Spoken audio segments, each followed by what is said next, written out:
오늘도 예배에 나오신 여러분들을 환영하고 축복합니다. 특별히 오늘은 우리 이원 생방송으로 또 함께 예배하고 있습니다.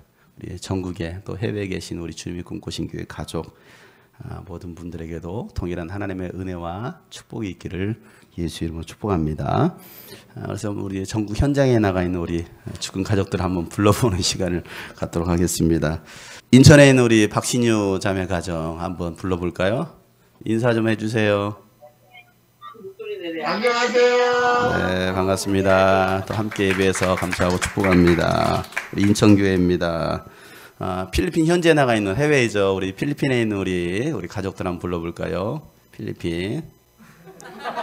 안녕하세요. 안양 한수민 자매가 또 함께하고 있어요. 얼굴만 삐죽삐죽하는 거예요? 자, 이제서 뭘 반응들이죠, 그죠? 네, 또 예배 잘 드리시고 우리 하준이네가 있습니다. 하준이, 우리 하준이 한번 불러볼까요? 하준이 나와라. 어디 있어요? 하준이 보여주세요. 네, 우리 하준이 뭣도 모르고 저렇게 있어요. 축복합니다. 그리고 또 우리 부천의 오세채 형제님 가정 또 예배하고 있어 함께하고 있습니다. 하준이 한번 불러볼까요? 하준이 나와라. 있어요. 보여주세요. 안양에 있는 우리 정금이 자매님 한번 불러볼까요? 정금이 자매님, 정승철 형제님. 네, 반갑습니다. 축복합니다. 네, 목소리 잘 들리죠? 네, 잘 들립니다. 네, 여러분 계신 그곳에서 동일한 하나님의 은혜가 임하기를 주 이름으로 축복합니다. 우리가 계속 지난주에 이어서 말씀을 계속 나누자면 대제사장들이 새로 부임해온 베스도 총독에게 가이사랴에 있었던 그 바울을 어디로? 예루살렘으로 올라오게 해라. 그리고 이곳에서 재판받게 하라라고 요청을 했습니다. 여러분, 그들의 요청이 받아들여지게 되면 그들의 하려고 했던 것이 뭐였습니까? 사람들을 매복시켜서 바울을 죽이려는 그런 악랄한 꼼수가 거기에 숨겨져 있었던 것이죠. 베스도도 자신의 이 정치적인 목적을 위해서 바울에게 예루살렘에 올라가서 재판받으면 어떻겠느냐라고 제안합니다. 그것은 유대인들의 환심을 사기 위한 그런 베스도의 또 제안이었어요. 그런데 바울은 예루살렘이 아닌 로마행을 선택합니다. 로마로 가게 됩니다. 왜요? 그들의 꼼수를 알았을 뿐만 아니라 하나님의 더 큰 계획을 보는 거예요. 그게 뭡니까? 로마 황제에 가서 복음을 전하는 거. 그것이 예수님께서 바울을 부르신 목적이고 바울이 달려가야 할 사명이었죠. 요즘 우리 교회도 마찬가지지만 한국 교회가 예배당에서 모여 예배를 드리느냐 안 드리냐가 마치 이 바울의 상황과 같은 것 같아요. 바울의 상황과 같습니다. 예배를 드리러 간다고 하면 사람들은 왜 예배를 드리냐? 물론 어제 국무총리 국민 담화를 통해서 교회뿐만 아니라 뭐 주점이나 모든 클럽이든 이런 모든 다중 이용 시설들은 4월 5일까지 당분간 중지해달라는 요청이 있었습니다. 그래서 물론 한국 교회도 우리 교회도 적극 동참을 하고 있습니다. 그럼에도 불구하고 오늘 이와 같은 상황, 마치 고난의 길을 자처하겠다고 꼼수인 걸 알면서도 예루살렘으로 가는 것은 뭐예요? 어리석은 고난이에요. 그래서 우리는 모여서 현장에서 예배해야 됩니다. 끝까지 우기고 그 고난의 길로 간다는 것은 어리석은 것입니다. 여러분, 하나님은 더 큰 뜻을 세우셨습니다. 지금 한국교회가 할 일은 뭐냐면 마지막 심판의 때를 선포하기 위해서 로마로 갈 계획을 세우는 거예요. 내가 가야 될 곳은 지금 어디냐? 예루살렘이 아니라는 거예요. 로마로 가는 것입니다. 여러분, 예루살렘에서의 순교는 사실은 가치 있는 순교가 아니에요. 손해나는 순교입니다. 만약에 한국교회가 모여서 이렇게 예배하는 걸로 인해서 벌금까지 감수하면서 예배한다? 이건 믿음의 순교가 아니에요. 그냥 꼼수에 당하는 거예요. 교회는 성도들의 안전과 국민의 건강도 생각해야 합니다. 그래서 지금 이 상황이 어떻게 보면 다 같이 마음이 아프고 힘들지만 우리는 아직 할 일이 많이 남아 있어요. 그렇기 때문에 잠시 이곳에서의 모임을 우리는 중단하고 얼마 남지 않은 마지막 때를 우리는 준비하기 위해서 오늘도 우리는 달려가는 거예요. 그리고 하나님의 심판과 예수 그리스도의 재림을 우리는 또 여전히 선포하는 것이죠. 지금 여러분이 계신 그곳이 바로 하나님을 예배하는 곳인 걸 믿으시길 바랍니다. 있는 그곳에서 우리는 하나님을 예배한다. 나는 하나님을 예배하는 예배자입니다. 내가 서 있는 곳 어디서나 하나님을 예배합니다.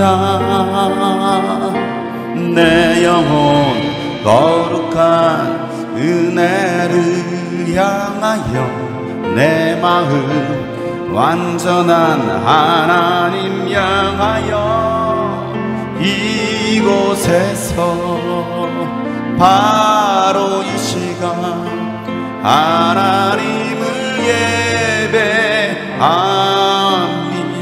나는 하나님을 예배하는 예배자입니다. 나는 하나님을 예배하는 예배자입니다. 내가 서 있는 곳 어디서나 내가 서 있는 곳 어디서나 하나님을 예배합니다. 하나님을 예배합니다. 내 영혼 거룩한 내 영혼 거룩한 은혜를 향하여 내 마음 완전한 하나님 향하여 이곳에서 바로 이 시간 바로 이 시간 하나님을 예배하 여러분이 계신 그곳입니다. 내 영혼 거룩한 내 영혼 여러분이 어느 곳에 있든지 여러분이 있는 그 도시가 여러분이 밟는 그곳이 바로 여러분 예배 현장입니다. 하나님 향하여 이곳에서 바로 이 시간 하나님을 예배 다시 한번 내 영혼 거룩한 은혜를 향하여 내 영혼 있는 현장들을 보여주세요. 내 마음 완전한 하나님 향하여 이곳에서 바로 이 시간 바로 이 시간 하나님을 예배하 내 영혼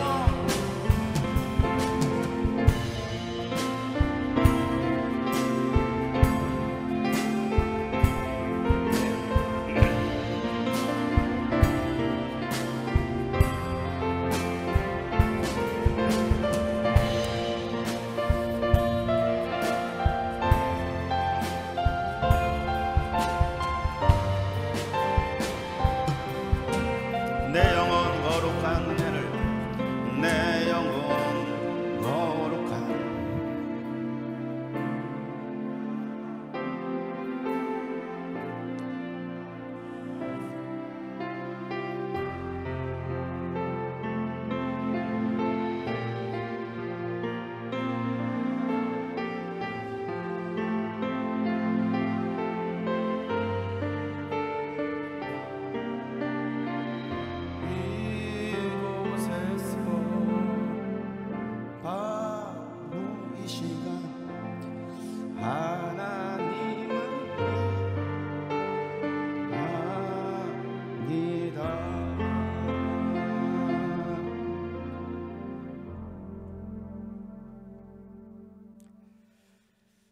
언젠가 우리가 다시 모여서 함께 예배할 날을 기대합니다. 바울은 이 베스도가 준비한 재판석에서 아그리빠 왕과 베니게 그리고 대제사장과 유대 지도자들을 향하여서 변론을 시작합니다. 아그리빠 왕은 레바논의 칼키스 왕국을 다스리면서 또 예루살렘 성전도 관리하고 또 유대인 제사장의 임명권까지 가지고 있었기 때문에 유대인의 풍습 또 유대교에 대해서 잘 알고 있었던 왕입니다. 그런 아그리빠 왕에게 바울은 내가 어떤 사람이었었는지 그리고 내가 어떻게 예수님을 믿게 되었는지, 그리고 자신이 왜 이런 삶을 살아가는지에 대해서 자세하게 설명을 합니다. 이것을 우리는 간증이라고 하죠. 간증. 내가 예수를 만나기 전 예수를 어떻게 만났고 예수를 만난 다음에 어떤 삶을 살게 되었는지. 이 바울의 간증은요, 2절부터 23절까지예요. 2절부터 23절까지. 바울이 변호하듯이 간증하실 때가 성경을 읽어봤습니다. 그랬더니 3분 50초 나왔어요. 자신의 삶을 살아오면서 예수를 만난 3분 50초. 4분도 채 되지 않는, 아니 4분 정도 되는 그 변호에 내가 누구인지, 예수를 만나기 전에 어떤 사람이었었는지, 예수님을 어떻게 만났는지, 그리고 만나고 난 다음에 그의 삶이 어떻게 달라졌는지에 대해서 말을 합니다. 여러분들이 간증할 일이 있거든. 간증은요, 길게 한다고 해서 잘 되는 게 아니에요. 잘 전달되는 게 아니에요. 어떤 사람은 매백이었을 때부터 막 기저귀 똥 쌌던 것부터 막 다 얘기하는 사람이 있어요. 그리고 정작 해야 할 일을 못해. 해야 할 말을 전달하지 못하는 경우가 있어요. 왜? 너무 길어, 이게 서론이. 전달이 안 돼. 그러니까 짧은 시간 안에, 4분 안에, 5분 안에 내가 만난 예수를 확실히 전하는 게 중요한 거예요. 길게 얘기한다고 그럼 나중에 사람이 아유 언제 끝나? 이렇게 돼버려요. 바울은 어릴 적부터 가말리엘 율법의 엄한 교육을 받았던 바리새인 중에 바리새인이었습니다.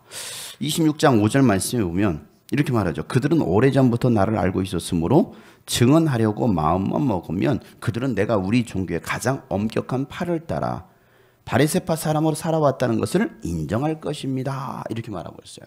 그러니까 내가 어떤 사람인지 저들은 알고 있어요. 빌립보서에서는요, 더 자세하게 설명을 합니다. 빌립보서 3장에 보면 5절부터 6절 말씀 한번 다 같이 한번 읽어볼까요? 시작. 나는 난지 여드레 만에 할례를 받았고 이스라엘 민족 가운데서도 베냐민 지파요 히브리 사람 가운데서도 히브리 사람이요 율법으로는 바리새파 사람이요 열성으로는 교회를 박해한 사람이요 율법의 의로는 흠잡힐 데가 없는 사람이었습니다. 그러니까 바울이 어느 정도 이게 율법의 완벽남이었는지를 자세하게 설명하잖아요. 난지 8일 만에 할례도 받고, 그러니까 율법을 따라 살아왔던 사람.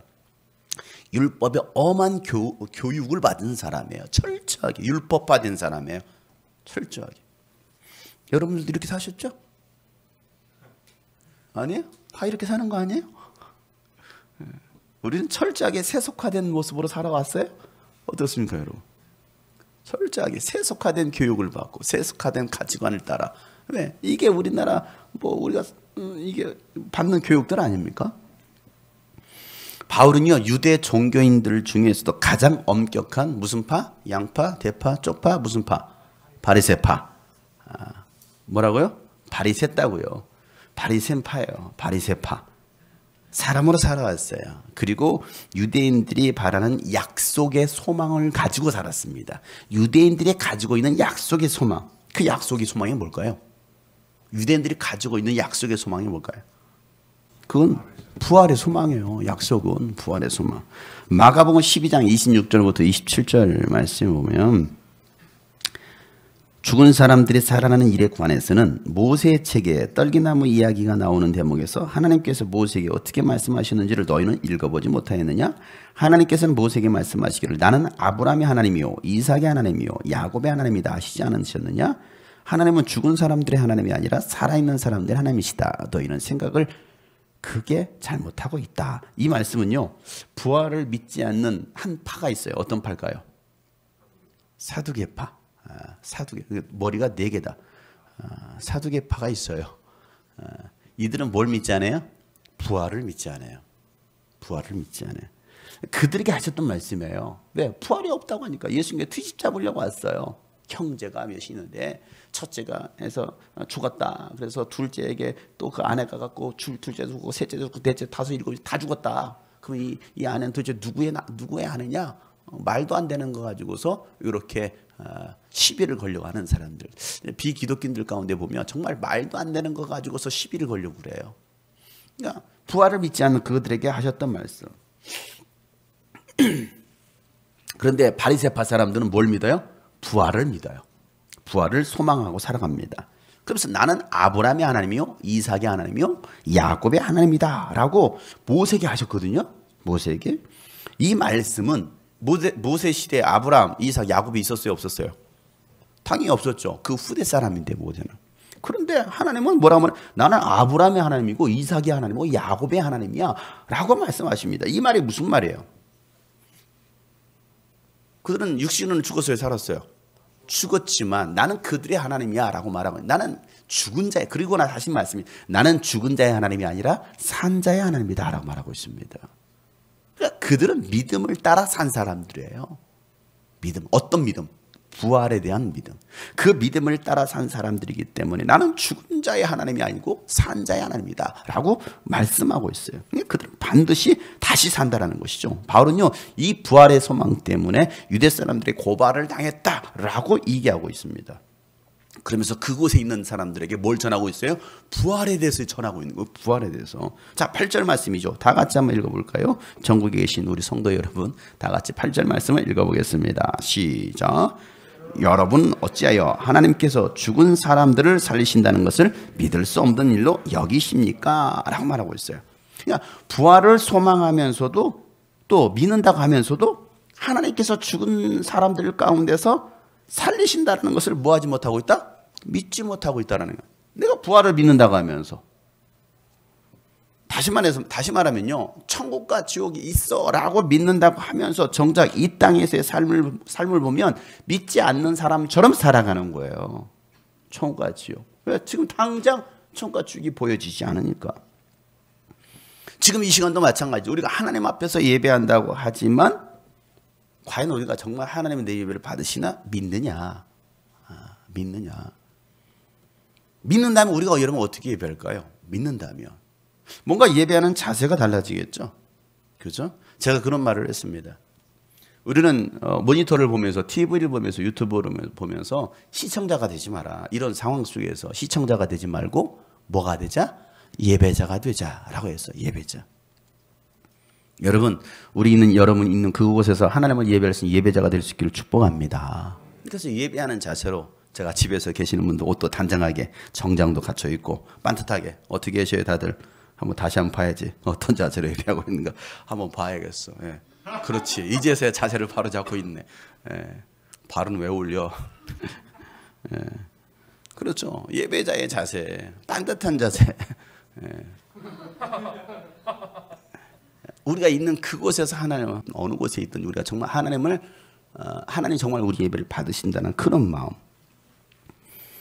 하나님께서 죽은 사람들을 살리신다는 걸 믿는다면 오늘도 예배를 통해서 죽은 영혼을 살리실 줄을 믿습니다. 바울은요, 예수를 만나기 전에 예수님의 그 부활 사건을 믿지 않았어요. 마치 추종자들이 꾸며낸 이야기, 거짓으로 만드는 이야기로 생각했습니다. 그래서 예수 이름을 반대하는데 할 수 있는 온갖 일을 다 했다라는 거예요. 특히 막 교회를 박해하고 핍박하는 일에 할 수 있는 다 했어요. 수단과 방법을 가리지 않고. 9절 말씀 다 같이 한번 읽어볼까요? 시작. 사실 나도 한때는 나사렛 예수의 이름을 반대하는 데 할 수 있는 온갖 일을 다 해야 한다고 생각했습니다. 맞아. 오늘날도요, 예수를 믿지 않는 사람들은 교회를 반대하는 일에 할 수 있는 온갖 일을 다 합니다. 할 수 있는 온갖 일을 다 해요. 교회가 좋은 일을 해도요, 비꼬고요, 욕합니다. 좋은 일을 해도. 허물이 조금만 드러나 보세요, 교회 안에. 방송에서 얼마나 이런 많이 때립니까? 모여서 예배하지 말라고 했는데 저런 것들은 말도 안 듣고 이거 그래서 얼마나 개독교라고 욕합니까? 사람들은요, 이렇게 꼬투리를 잡으려고 합니다. 때는 이때다 하고서 뭐합니까? 물고 뜯으려고 하는 거예요. 거기에 우리가 굳이 거기에 맞설 필요는 없어요. 돌 던지는데 거기에 왜 기어 들어갑니까? 그리고 나 순교했는데 그럴 이유가 없는 거예요. 왜? 알잖아요. 어떤 의도인지를. 지금 우리 국민의 건강도 생각해야 될 때입니다. 우리 또 교회도 지킬 필요가 있어요. 우리 교회 성도들도 지킬 필요가 있는 거예요. 바울도 그랬습니다. 그래서 예루살렘에서 예수 믿는 사람들을 잡아 죽이려고 교회를 굉장히 탄압했던 사람. 그리고 기독교인의 신앙을 갖다가 뭐합니까? 강제로 부인하게 하려고 하는 것이죠. 막 죽이려면 예수 부인해. 그럼 살려줄 거야. 강압적으로. 자, 11절 보세요. 11절. 다 같이 한번 읽어보겠습니다. 11절 시작. 그리고 회당에서 찾아가서 여러 번 그들을 형벌하면서 강제로 신앙을 부인하게 하려고 하였습니다. 나는 그들에 대한 분노가 극도에 다다랐으므로 심지어 외국의 여러 도시에까지 박해의 손을 뻗쳤습니다. 자, 어디를 찾아가요? 회당을 찾아가. 지금 말로 말하면 교회에 찾아왔어요. 오늘 이번 주말에 오늘 뭐 전국에 있는 모든 공무원들이 이 교회들을 방문할 텐데 오늘은 우리 교회는 방문 안 하셨어요. 어제 전화 왔어요. 온라인 예배를 드리느냐 안 드리느냐. 우리 온라인 예배를 드린다. 그러면은 온라인 예배 온라인 예배 나머지 교회는 몇 명 정도 모여서 예배하느냐. 한 20-30명. 나머지 그냥 스태프들 그 온라인 예배 참여하지 못하신 분 한 20-30분 예배 준비하는 분들 한 20-30분 예배 드린다. 알겠다 하고 전화를 끊었대요. 우리가 온라인 예배를 드리지 않는다 했으면 왔을지도 모르겠고 어찌됐건 회당을 찾아가서 교회를 찾아가서 기독교인들을 형벌하고 강제로 신앙을 부인하게 하는 모습. 꼭 지금 대한민국의 요즘처럼 느끼는 것은 제 기분 탓일까요? 바울이 말했던 이 말이. 여러분, 교회에 대한 탄압은요, 북한에서도 그랬고 현재도 그렇고 중국에서도 그랬습니다.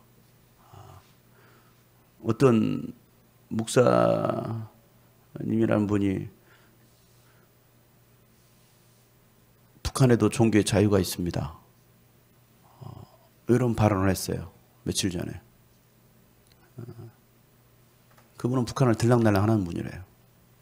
뭘 보고 왔는지는 모르겠지만은 그 탈북민들이 그걸로 엄청나게 지금 항의하고 북한 안에는 자유가 종교의 자유가 없다. 라고 말하고 목사라는 사람들도 그렇게 말합니다. 여러분 지금 북한 안에 또 중간에서 얼마나 많은 핍박이 있습니까? 교회를 향해서. 바울은요 예루살렘에 그치지 않고 뭐합니까? 외국에 있는 기독교인들까지 박해를 가합니다. 이 일을 위해서 예루살렘에서 대제사장들에게 권한과 위임을 받아가지고 다마스쿠스로 올라가는 것이죠. 그러다 가는 길에 하늘로부터 강한 빛이 비추더니 하늘로부터 소리가 들죠. 사울아 사울아 어찌하여 내가 나를 핍박하느냐 라는 음성을 듭니다. 바울이 주님 누구십니까? 라고 묻죠. 나는 내가 핍박하는 예수다 라고 말합니다. 너는 내가 너를 일꾼으로 삼아서 네가 나를 본 것과 장차 보여줄 일들의 증인이 되게 할 것이다 라고 말씀하시고 그에게 사명을 알게 하십니다. 16절 18절 말씀에 16절 18절 말씀 한번 다 같이 읽어볼 거예요. 16절 18절 시작. 자 일어나서 발을 딛고 서라. 내가 네게 나타난 목적은 너를 일꾼으로 삼아서 네가 나를 본 것과 내가 장차 네게 보여줄 일의 증인이 되게 하려는 것이다. 나는 이 백성과 이방 사람들 가운데서 너를 건져내어 이방 사람들에게로 보낸다. 이것은 그들의 눈을 열어주어서 그들이 어둠에서 빛을 돌아서고 사탄의 세력에서 하나님께로 돌아오게 하며 또 그들이 죄사함을 받아서 나에 대한 믿음으로 거룩하게 된 사람들 가운데 들게 하려는 것이다 하고 말씀하셨다. 여러분 이 말씀은요 바울에게만 하신 말씀이 아니라 오늘 예수님께서 우리에게 하시는 말씀 주의 음성으로 들으시기를 주의 이름으로 축복합니다. 우리를 불러주신 이유가 뭐냐고요. 우리를 구원하신 이유, 우리를 이 주님의 꿈꾸신 교회 공동체 가족 되게 하신 이유가 어디 있습니까? 예수님의 증인되라는 거예요. 예수 그리스도의 죽음과 부활의 증인. 영적으로 어두워져 있는 사람들, 볼 수 없는 그 사람들의 눈을 열어주고 어둠에서 빛으로 돌아서게 하고 또 이 사단의 세력에 사로잡혀 있는 그들을 뭐 하나님께로 돌아오게 하고 또 사망에서 생명으로 옮겨지고 죄사함 받아서 예수에 대한 믿음으로 거룩하게 된 이 주님이 꿈꾸신 교회 공동체 가운데 들어오게 하는 거. 이게 오늘 우리에게 주신 사명, 우리가 해야 할 일, 우리를 부르신 이유라는 거예요. 이 교회가 세워진 이유. 바울은 이 사명이 있었기 때문에 그날로부터 성령의 충만함을 받고 예루살렘과 온 유대와 사마리아와 그리고 땅끝 이방까지 예수 증인의 삶을 삽니다. 그러니까 바울이 전하는 복음의 내용은요 굉장히 단순합니다. 회개하라 그리고 하나님께로 돌아오라 이거예요. 회개하고 하나님께로 돌아와라. 회개에 합당한 삶을 살아라. 이게 바울이 전하는 메시지였어요. 자 20절 말씀이에요. 20절 다 같이 한번 읽어볼까요? 시작. 먼저 다마스쿠스와 예루살렘에 있는 사람들에게, 다음으로 온 유대 지방 사람들에게, 나아가서는 이방 사람들에게 회개하고 하나님께로 돌아와서 회개에 합당한 일을 하라고 전하였습니다. 이게 바울이 전한 복음의 내용이요. 굉장히 단순하잖아요. 22절 23절 말씀이 이렇게 나옵니다. 그러나 내가 이날까지 하나님의 도우심을 받아서 낮은 사람에게나 높은 사람에게나 이렇게 서서 증언하고 있는데, 예언자들과 모세가 장차 그렇게 되리라고 한 것밖에는 말한 것이 없습니다. 시작. 그것은 곧 그리스도는 고난을 당하셔야 한다는 것과 그는 죽은 사람들 가운데서 가장 먼저 부활하신 분이 되셔서 이스라엘 백성과 이방 사람들에게 빛을 선포하시라는 것입니다. 아멘. 자, 보세요. 예언자들과 모세가 장차 그렇게 되리라고 한 거, 그게 뭐예요? 바울이 설명하죠. 그리스도가 뭘 받고? 고난을 받고, 또 죽은 자들 가운데서 뭐 한다고요? 가장 먼저 부활한다라는 거죠. 가장 먼저 부활한 분이 되셔서 이스라엘 백성과 또 이방 사람들에게 뭘 선포합니까? 빛을 선포할 것이다 라고 얘기하고 있어요. 자, 누가 그렇게 한다는 거야? 그리스도. 누가 그렇게 한다고요? 관아, 여기까지 와서 주무시면 어떻게 하니? 힘들게 왔는데. 누가 그렇게 한다고요? 그리스도. 바울은 예수가 그렇게 한다고 말하고 있지 않아요. 그리스도가 그렇게 한다라고 말했습니다. 왜? 이게 예언자들이 그렇게 다 그리스도가 올 것이다, 그리스도, 예수가 올 거라는 말을 쓰지 않고 있잖아요. 그리스도가 올 거라고 있잖아요. 그러니까 그리스도가 와서, 다른 말로 그리스도, 다른 말이 뭡니까? 메시아거든요. 그러니까 유대인들은요, 그들을 구원할 누구를 기다리고 있어요? 그리스도를 기다리고 있습니다. 그리스도를. 요한복음 4장에 보면 한 사건, 중요한 사건이 나오죠. 누가 나오죠? 요한복음 4장에 보면 누가 나오죠? 예? 사마리아. 사면 사마리라고 기억하라고 했잖아요. 누가 나온다고요? 예, 4명의 마리아예요. 자, 이 사마리아 여인이 했던 굉장히 중요한 얘기를 합니다. 요한복음 4장 25절에 보면 여자가 예수께 말했다. 나는 그리스도라고 하는 메시아가 오실 것을 압니다. 그가 오시면 우리에게 모든 것을 알려주실 것입니다. 그러니까 그들도, 사마리아인들조차도 누구를 기다리고 있어요? 그리스도라고 하는 메시아. 이걸 기다리고 있는 거예요. 그러니까 모든 유대인들은, 율법을 가지고 있는 모든 유대인들은 누굴 기다린다고요? 그리스도라고 하는 메시아를 기다린다. 그런데 갑자기 어느 날 갑자기 나사렛 출신의 목수의 아들 예수가 나타나서 내가 하나님의 아들이다 하면서 회개의 복을 막 선포하는 거예요. 그리고 그를 막 수많은 사람들이 따르는 것이죠. 근데 따르는 사람들을 보면 다 병든 사람들, 죄인들, 소외된 사람들인 거예요.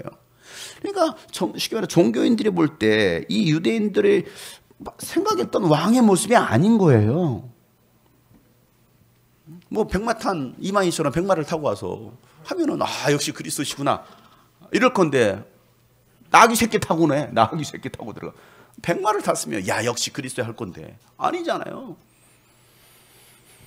그러니까 유대 지도자 눈에 비춰진 그의 모습은요, 평범한 목수의 아들이고요, 죄인들의 친구였습니다. 그리고 또 전통과 율법을 따르지 않는 사람이었습니다. 그런 자를 그리스도라고 한다는 것은 말이 돼야 안 돼요?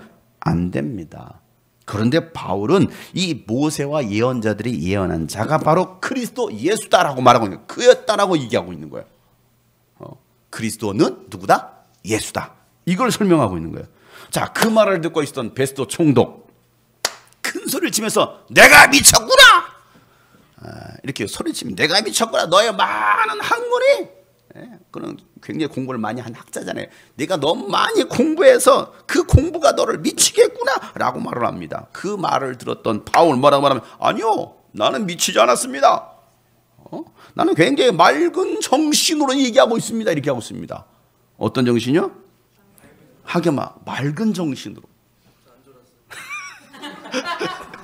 네가 미쳤구나. 아니요, 나는 미치지 않아서 나는 맑은 정신으로 참말을 하고 있습니다. 라고 얘기하고 있습니다.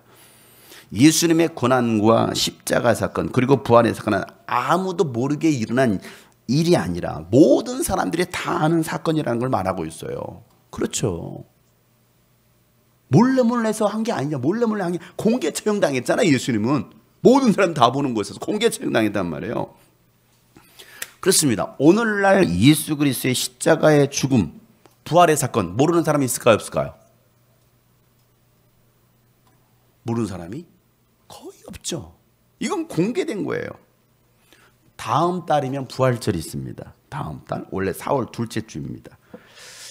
근데 이 코로나 때문에 부활절 연합 행사가 한 달 뒤로 다 연기됐어요.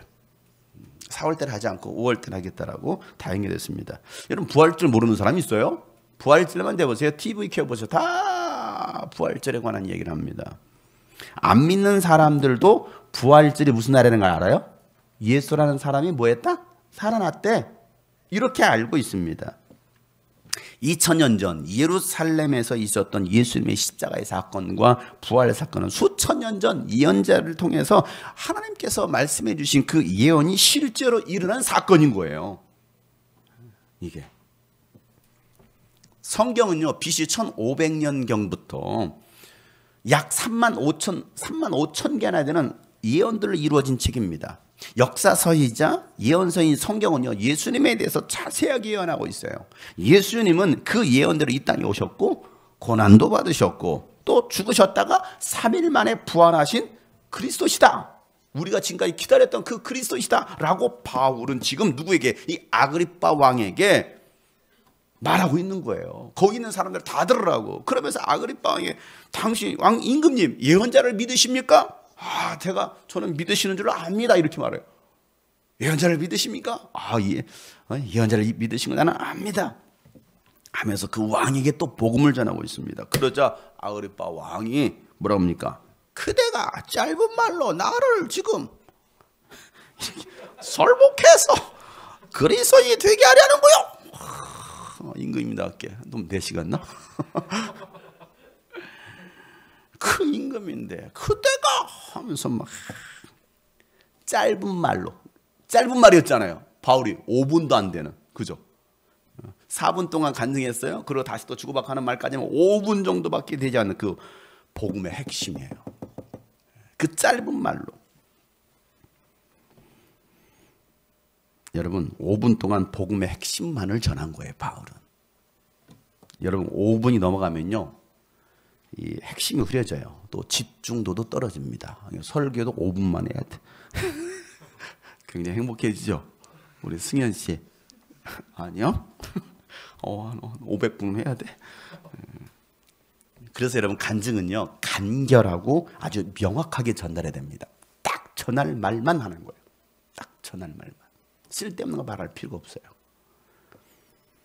예수님은 죄가 없으신 하나님의 아들이셔서 죄인인 인간을 구원하시려고 하나님의 아들이 이 땅에 오셔서 십자가에서 죽으시고 부활하셨고, 내가 죄인인 것을 인정하고 그 예수를 믿기만 한다면 구원받을 수 있다라는 거. 그리고 하늘로 올라가신 그 예수님을 믿는 자들을 데리러 다시 오실 거야.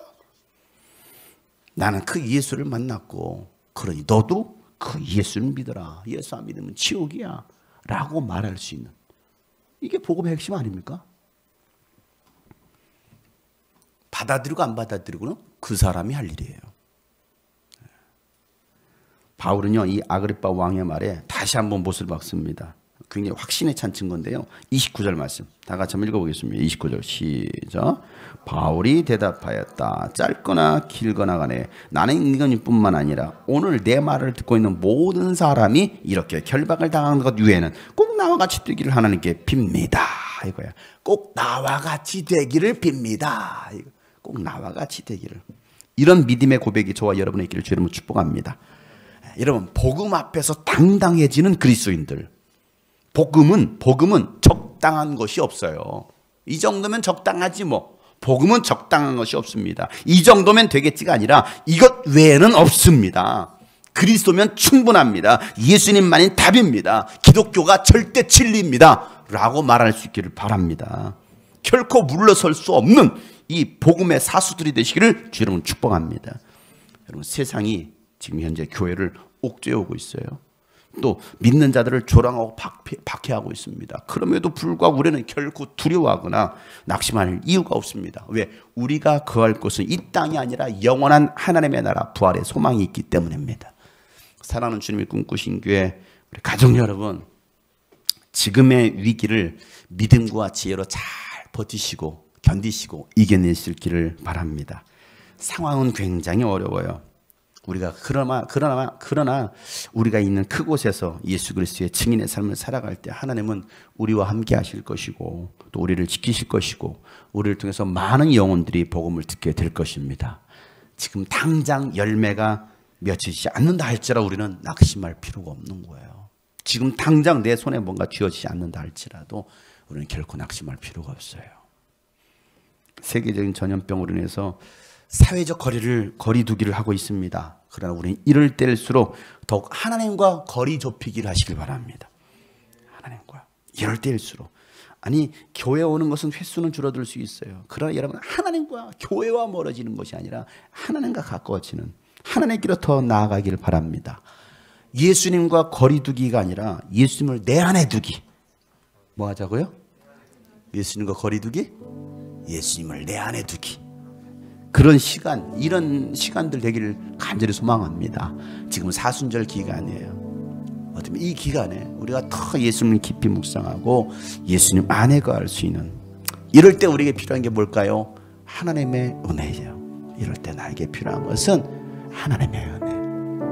우리 성도들 많이 경제적으로 어렵습니다. 다들. 우리 성도들만 어려운 게 아니잖아요. 지금 전 국민이 어려워요. 이 나라가 어렵고 전 세계가 어렵습니다. 똑같이 당하는 어려움이에요. 물론 있는 사람들은 더 여기에서 부를 축적하는 거 아세요, 여러분? 이럴 때 그들은 더 부를 축적합니다. IMF가 터졌을 때 없는 사람들은 정말 힘들다 죽는다 했는데 있는 사람은 더 땅 사고 건물 사고. 어쨌든 참 없는 우리들은 보편적인 서민들, 우리 서민들이죠. 국민들의 대부분 어려움을 겪고 있습니다. 이 어려운 시기. 오늘 우리 성도들에게 필요한 것은 바로 하나님을 향한 믿음, 또 하나님께서 주시는 은혜, 하나님께 주신 위로와 평강입니다.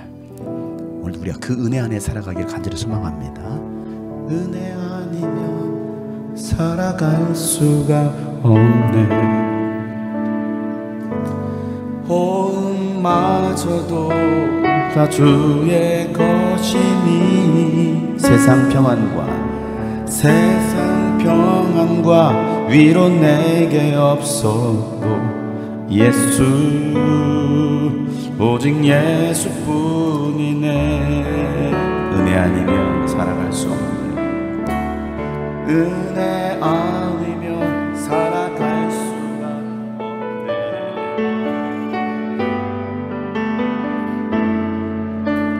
주의 것이니 세상 평안과 위로 내게 없어도, 세상 평안과 위로 내게 없어도 예수, 오직 예수뿐. 우리 모두 그 큰 신계회 다 볼 수 없어도 그 신계회 다 볼 수 없. 작은 고난에 지쳐, 작은 고난에 지쳐도 주께 묶인 나의 모든 삶, 주께 묶인 나의 모든 삶 버티고 견디게 하시네. 은혜 아니면 살아갈 수 없네. 은혜 아니면 살아갈 수가 없네. 나의 모든 것 다 주께 맡기니, 나의 모든 것 다 주께 맡기니. 참된 평안과 위로, 참된 평안과 위로 내게 주시죠. 예수, 오직 예수뿐.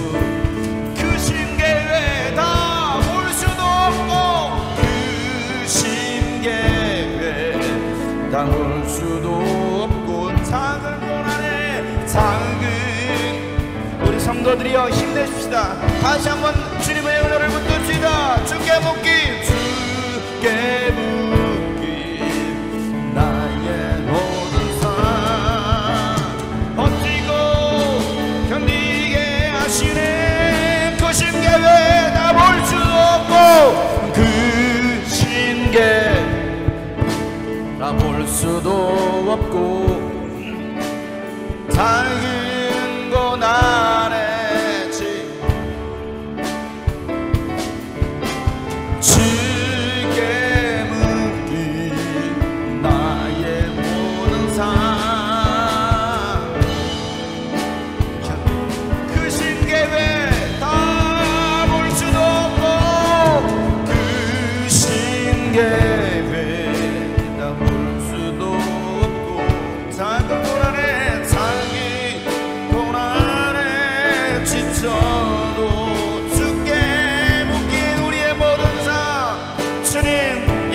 어려운 시기를, 이 위기의 시기를 우리가 잘 버티고 견디게 하여 주옵소서. 결코 흔들리지 않는 믿음이 있기 원합니다. 우리를 하나님의 은혜로 강건하게 달아나고 나가 들어가기를 기도합시다. 아버지,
살아갈 수가 없네.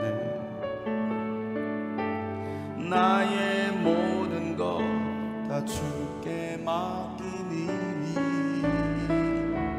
참된 평안과 위로 내게 주신 주 예수, 오직 예수뿐이네.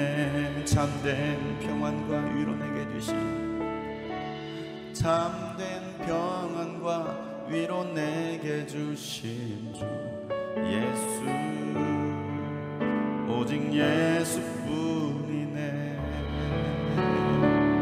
우리에게 참된 평화와 위로를 주신 분은 오직 예수뿐임을 우리가 고백합니다. 하나님, 우리가 함께 할 수 없는 이곳에서 이제는 믿음 안에서 주를 함께 바라보게 도와주시고, 상황은 어렵지만 이 상황 속에서도 끝까지 우리가 주의 말씀 붙들고 은혜 붙들고 살아가는 주의 자녀들 되게 하여 주시옵소서. 하나님, 오늘 바울이 그 처해지는 환경 속에서도 예수 그리스도의 죽으심과 부활하심을 명확하게 전했던 것처럼, 하나님, 이 고난 속에서도 우리가 오직 예수 그리스도의 증인의 삶을 살아가는 우리의 삶의 현장 속에서 복음의 일꾼으로 살아가는 우리 주님이 꿈꾸신 교회 성도들 되게 하여 주시옵소서. 하나님, 이 대한민국 안에 있는 이 전염병이 하나님 속히 끊어지기를 간절히 소망합니다. 이 땅을 불쌍히 여겨주시고 긍휼히 여겨 주시옵소서. 우리 성도들 한 명도 하나님 어려움 당하지 않도록 천군 천사들로 보호하시고 지켜 주시옵소서. 오늘도 주님의 은혜에 감사함으로 귀한 예물을 드립니다. 11주를 드립니다. 주일 예물 감사를 드립니다. 하나님, 이 예물이 쓰여지는 곳에 많은 영혼 살리게 하시고 오직 하나님을 기쁘시게 하는 귀한 물질 되어지도 축복하여 주시옵소서. 이제는 우리 구주 예수 그리스도의 은혜와 하나님 아버지의 놀랍고도 지극한 사랑과 성령님의 감화 감동 교통 충만하심이 회개하고 주께로 돌아가기로 결단하는 모든 하나님의 사람들 머리 위에 이제로부터 영원토록 함께 하시기를 간절히 축복하며 기도하옵나이다.